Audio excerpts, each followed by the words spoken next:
All right, number 24, Boston College. Number 6, Mizzou. Top 25 matchup. Mizzou's a 17-point favorite. How about that?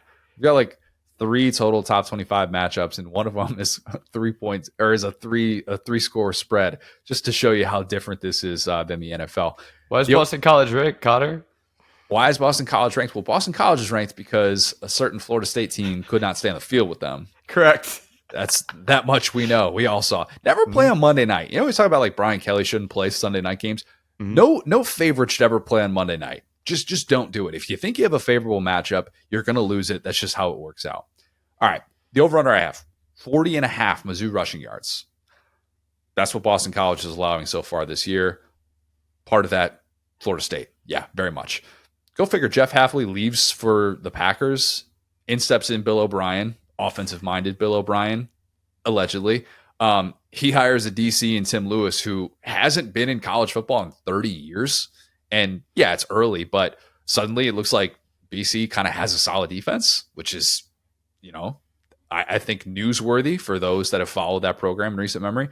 But I realize that's a very ridiculous over-under for anyone, 40.5 rushing yards. Take Mizzou to hit the over on that. But obviously, like, we know the track record with this program.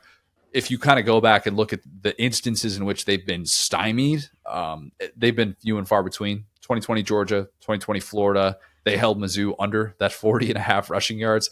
But in 3+ seasons since then, nobody's been able to do that. The only team who held Mizzou to less than 80 rushing yards was 2021 Tennessee, 2023 Kansas State. Go figure. That game of all the games, the game that launched Mizzou into, oh my God, we're not going to be just this frustrating 6-6. Well, they realized they could throw the ball. They were like, hold on. Yeah. What's this? Money Mevis, of course, from deep. Speaking of those Mizzou backs, Will, I talked about how I regret saying Peyton Thorne is going to be the most improved player in the SEC. I think I'm already wrong about the SEC's leading rusher. I'm going to take an L on this one too. Not great. Marcus Carroll doesn't look like he's on that track. I don't even think it's fair to say that he's in a true timeshare with Nate Noel. Noel's been given RB1 treatment, and only 5 carries separate them. So if you just kind of look at that, you look at the yardage, you're like, it's not really that crazy. Noel's played twice as many snaps. And I was watching that opener. Marcus Carroll didn't come into that game until it was 21-0. So, yeah, that's not great. And I'm interested to see like kind of how this plays out, especially in a game like this. See how Drink kind of manages that dynamic. Because in my opinion, I think Carroll's still the better runner, but Noel has been better in the passing game. They clearly trust him more with that. I think it could make Mizzou a tougher team to defend. Maybe that's kind of the idea, preserving them for the 12-team playoff. Talk about that a lot with backs and how important that is in a year like this. Maybe it's just a bit of a trial period. I don't know. You know what Mizzou does have, though? No doubt. A wide receiver 1. Yep. Luther Burden. Very quiet start. Your boy Weiss has been the better player so far this year, at least in terms of production. But Luther Burden feels like he's just going to have a monster game. Feels like that is coming for him because he's really been quiet since the first quarter. First quarter, it was like, oh, yeah, he could have had 3 touchdowns in this one. Overthrow, there's a DPI, and then he had an actual touchdown, Mizzou's first touchdown of the year. But he left that last game with an illness, we found out. I hope he's back and good for this one. I think Mizzou's going to need him. I do. I'm surprised that spread is that big because while I very much need to put some respect on Corey Batoon's defense, who's been phenomenal so far, albeit against lesser competition, I think Boston College has a little bit of versatility with its ground game and the things that they're going to be able to do with Castellanos at quarterback. I think Mizzou wins and is leading throughout, but I'll take BC to cover. So this is like a 28-17 game.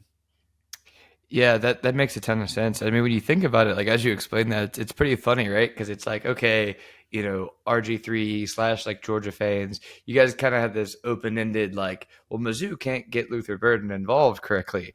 And then they figured it out. And that kind of like awakened a monster, right? Where it's like, yeah, we used to be talking about, again, like Larry Roundtree, the key to these games being pounding the air out of the football.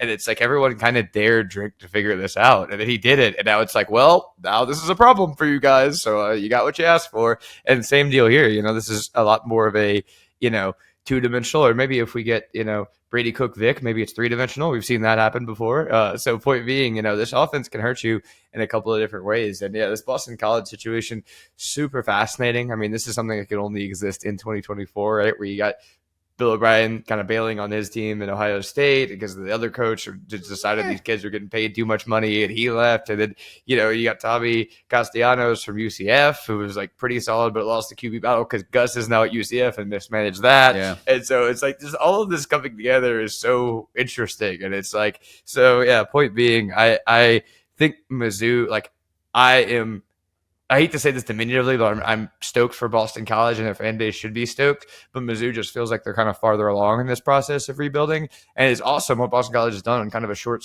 off season, right? They've already gotten the win against FSU. They've already gotten ranked, which feels like first time in a long time. It just feels like two schools that are at different places, but both kind. I mean, Boston College probably is going to look a little bit the way that Mizzou used to, so maybe a little bit of a blueprint here. Some are saying it's the glory years for Northeast college football. Some are saying that. Yeah, Syracuse. 1920 and now. Look at that. The Roaring 20s are back, boys. Yep. I mean, just had to take ends. Come on. Yeah, I just had to take the Patriots just being a shell of their former selves for college football to have a moment in the Northeast. Some are saying UMass is going to be on the rise this year. Future We'll get to Mizzou see. opponent. I'm just saying, Ryan Bamford probably is working on a pitch somewhere saying Northeast football, look out. Come to our house. He's going to Come create his play. own conference. Yes. I'd join that conference. I would in a heartbeat. Let the record show.